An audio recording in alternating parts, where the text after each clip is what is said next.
Thanks for staying with us. So last week, President Bola Ahmed Tinubu inaugurated the planning committee of the National Youth Conference, tasking the youths to seize the opportunity to redefine the future. He told the youths present to look at me in the face, tell me where you think it is wrong and the way it is done, or suggestions. We will try to implement all of it as long as it is for the prosperity of the country.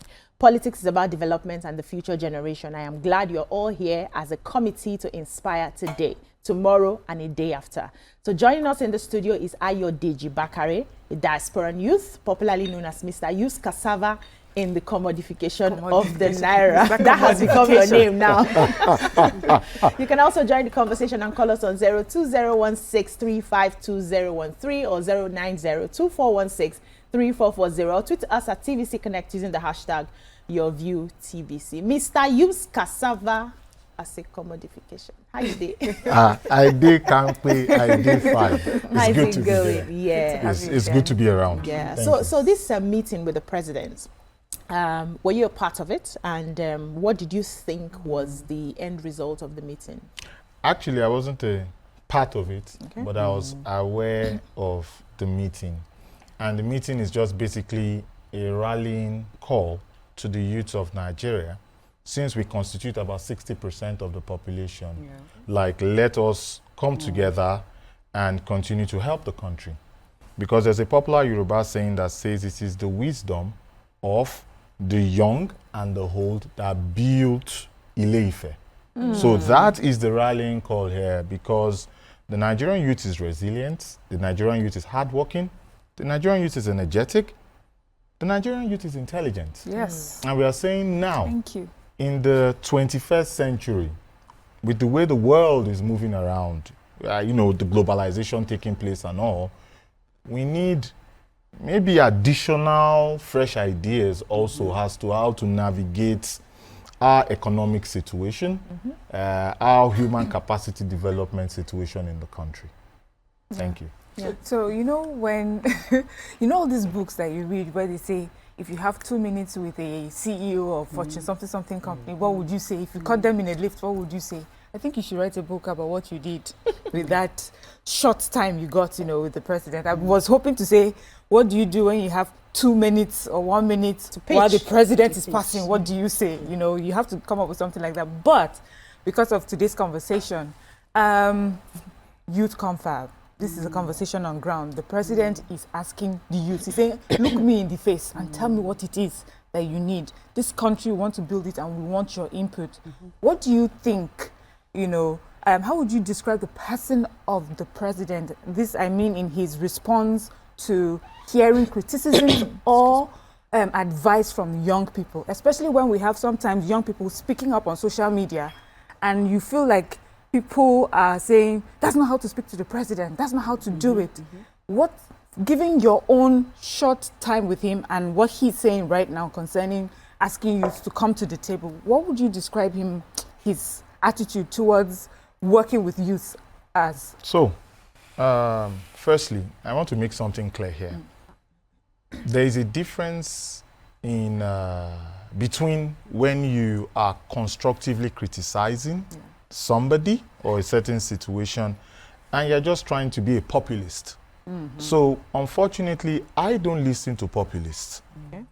If you I don't want to name drop here, but the situation that happened over the weekend with the egg situation, I didn't pay attention to that because that is populism. I pay attention to constructive criticism. When you say, okay, things are not going this certain way, these are the things that I would think that needs to be done to solve this particular problem. And the president that I saw in New York 2 years ago gave me a listening ear. He stopped, though I had to time it perfectly. I had to time it perfectly. Right when he was at the elevator, I knew the elevator was going to, take a few seconds. And what I said, a lot of people, it flew over their heads. Commodification of the Naira Use Cassava. I know that Madam Okonjo-Iweala is the DG of World Trade Organization. I want a world where the Naira is used to trade cassava and then make it stable. I want a world where the $30–40 billion expansion of the cassava industry globally that we are taking a part of it because we contribute the largest amount of cassava globally. We produce that. However, we sell nothing to the what's it called, to commodities market, global commodities market.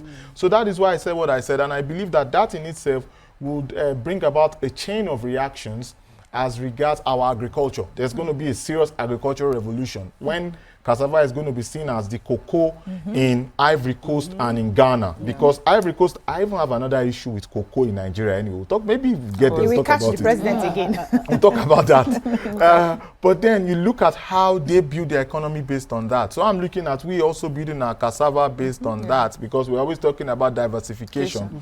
But diversification also, you need to look at the trading aspect of diversification. You need to look at the supply and demand aspect. It is not just people coming out and saying agriculture, agriculture, agriculture. Do you know what exactly it entails? Are we putting the right pesticides and herbicides?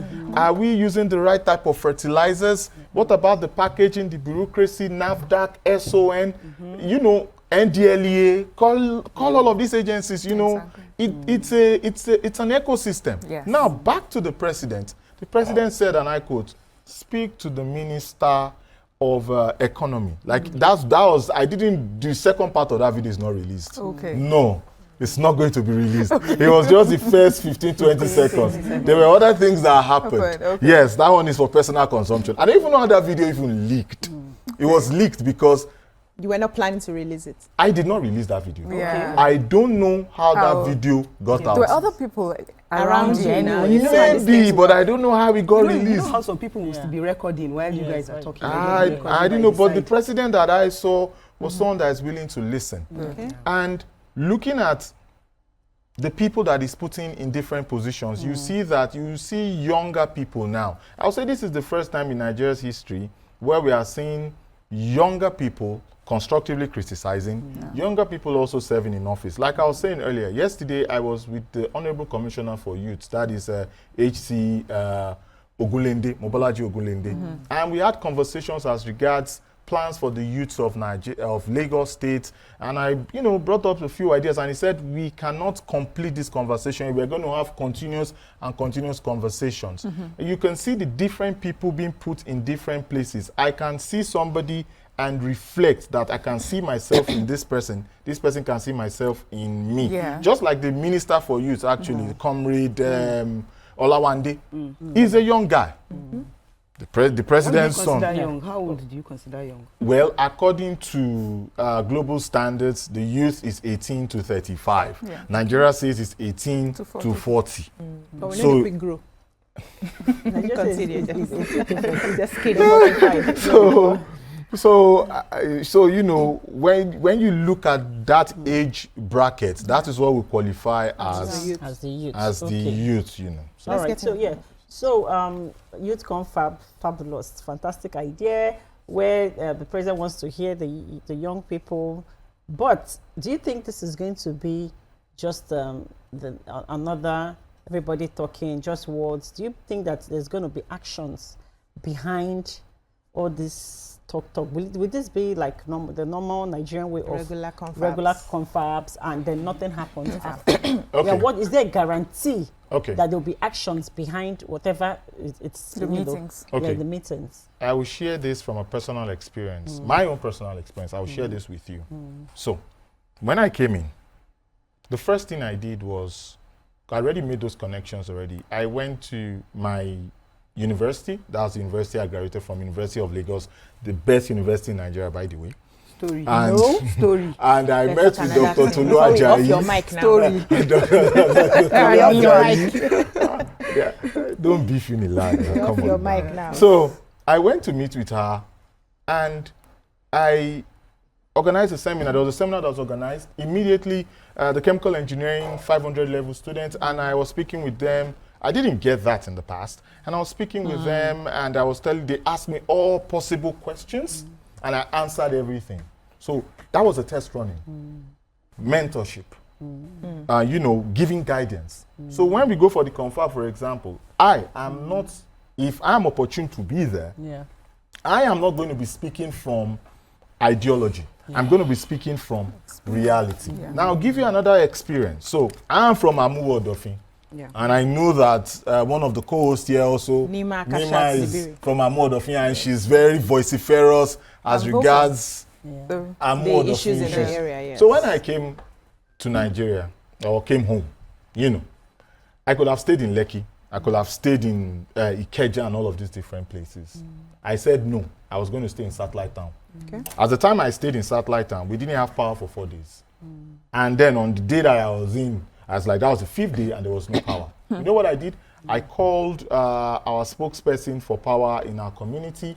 We scheduled a meeting 2 days later. We went to the, the headquarters in Marina over there. We had conversations. We had temporary solutions and permanent solutions. We generated that and our electricity improved. In fact, we went one step further. And then we said, you know what? Let us be accountable. And I devised a particular plan as regards how to be accountable. So why I'm saying this is because now when we go to the confab, we have tried these things and they are working. So we want a situation whereby the Nigerian youths will try out things and recommend things that are already working, are already in the works. So that which you are talking about is not just going to be hearsay. It is talking and do, like they always say. Okay, at this point, we'll take a short break. When we come back, the conversation continues. Stay with us. Welcome back. So we're still having the confab, youth confab, conversation. And I personally have a problem with committees. Anything we want to solve, we'll have to first of all set up a committee. And then we wait to hear the committee. And after a while, that committee actually dissolves. Setting up a committee costs us money. The people that are members of the committee will have something that's coming out of it. At the end of the day, it just seems like it's a way to just, throw funds around and then we don't get anywhere. I would have thought that the government would be open to maybe creating like a website where young people can go and look through and say, okay, I'm interested in this area and put in their recommendations. And then the offices that are in charge will be going there from time to time to see those recommendations and see the one that they can implement. And then have a situation where they come and, give us feedback. It could be in the news, or this is what we saw from the website. We looked into the matter. We were able to do this. This is where we are right now. Instead of this, let's have a conference, let's have a meeting, let's set up another committee. After a while, we'll come back again. Ego adjust naba. Ego anaba, anafapia. Anafapu the ego. So I have a personal problem, and I think I want to hear your thoughts on the matter. What do you think about this committee that we're always committing? Well, that is the modus operandi of how we do things in Nigeria. However, it can change and it can be changed. And I think that the Youth Confab will try as much as possible to achieve that, because we need to set up, the committee needs to be set up anyway to plan everything, right? Plan your programs and everything. There are going to be virtual conferences. Okay. There are going to be regional meetings. There are going to be town halls.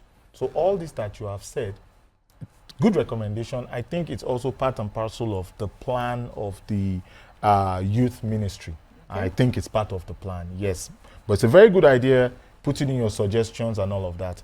However, the caveat here is our, financial infrastructural system, our services system, can they withhold and withstand all of those information, like putting up those websites and putting all those information, because we are still trying to improve our, internet services and all of those kind of infrastructure, So we that have to would be careful not to disenfranchise most Nigerians who may not have access to that, at least for now. Yes. But so, good. So that's why, it's because when you ask me questions and when I'm looking at things, I always put myself in the for and in the against. Yeah. So while I say for, I will even say against. And then there will be ways of trying to resolve those issues, and then we can come up with very good recommendations. Okay, so let's... Yeah, so I have this, I love the idea, the youth confab meeting and all of that. So, but there was something you said when we started, you were like, some of them, you only listen to constructive criticism.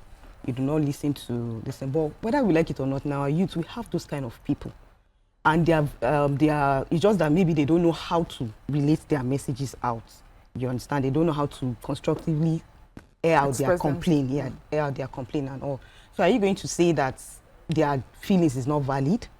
So I think that there should be a way on how you can get those people to on board so that they can make meaningful contribution. That doesn't mean that their contributions is not meaningful or will not impact the economy one way or the other. So now the meeting you guys had, who were the people? How did you pick those people? What are the criteria used in picking these people to be part of the meeting, and what did you guys discuss? The major things you guys discussed. Okay, let me address something here. I wasn't part of the actual committee itself in Abuja, where they're making, doing the planning committee and all of that. I wasn't part of it. However, I'm kind of like in the background, and, from the diasporan side and also from the Nigerian side. So I'm kind of like around it. So I have very direct information as to what's going on.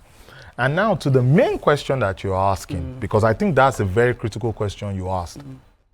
When I say I am dismissive at populism, I'm dismissive because that information or that kind of criticism is not, you're not trying to solve problems. You're not trying to look for solutions. I talked about the egg situation. Egg, she said, is 6,000, not trying to 6,005 or 6,000 naira. If the president didn't remove fuel subsidy, if the president didn't remove, didn't liberalize the naira, that egg that she's complaining about, she'll buy for 20,000 naira. So if I sit down with that person and I'm trying to explain to that person, how would that person even understand what I just said now? So if you want to, if you're saying it's 6,000, maybe this youth confab also will have to have more like, how can we educate our people more? How can we communicate with our people more? Yeah. Because if those things were not done, we'll be bankrupt in Nigeria. You see this data that we are using, that we're complaining that they increased it, it will be triple or quadruple. So if we want to build Nigeria, we have to constructively criticize. Like, look at the way you are asking me those questions. You're constructively criticizing me, and I'm answering you because you want a better nation. There's some. Okay, but everybody cannot constructively criticize. Not because the way they're hungry.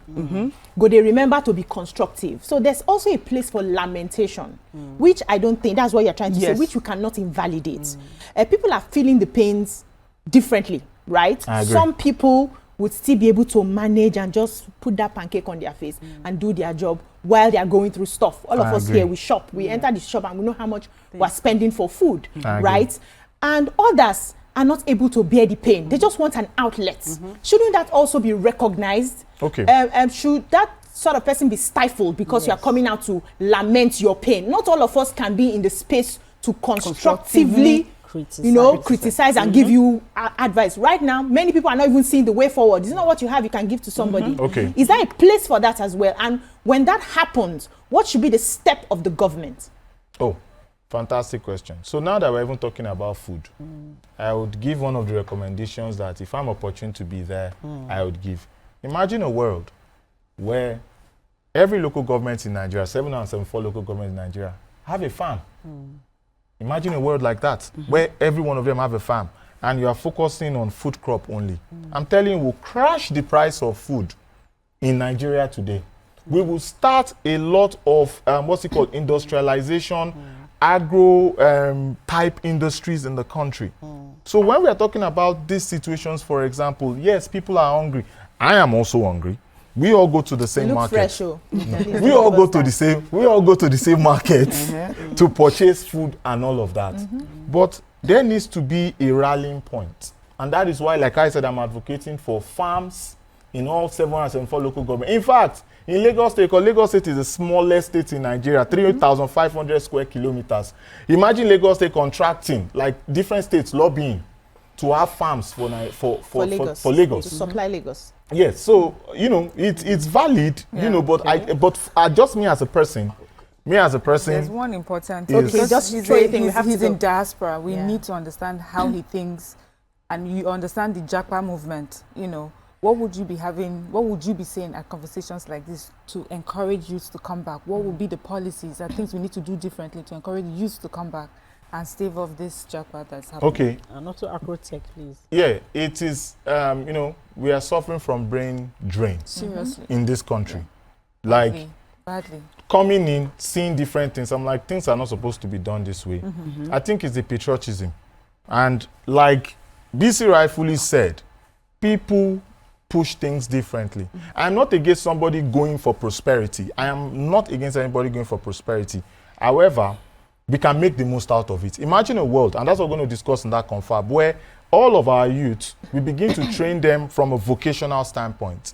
Now, that is the education standpoint. We need to make some changes to the constitution, by the way. Let the government support only primary and secondary school education, make it free, because Section 18 doesn't really make it free explicitly. And then you focus on vocational training and all of that. We can begin to sell this labor and get money from the diaspora. Thank you so much, Ayodeji Bakare. Thank Before you. my producers will flog me. Thank you. Yeah, anytime you're around, just come in and let's have this conversation. You always bring a different light to, the table. Thank you so much for joining us. Thank And you, thank you, ladies, thank for you, your contributions. thank We you. have to go on a short break now. When we come back, we'll move into the hot topic of today. Stay with us. We'll be right back.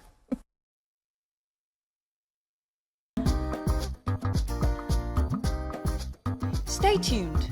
Your View will be right back.